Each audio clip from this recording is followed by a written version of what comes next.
হচ্ছে সেই যুবক যে তার জিএফকে জলন্তর ভ্রমণ থেকে উদ্ধার করতে গিয়ে তার নিজের জীবন বাজি রাখেন।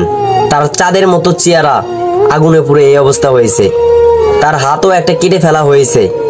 তার বাঁচার সম্ভাবনা খুবই কম ছিল, কিন্তু সে ভাগ্যের বশে বেঁচে গেছে।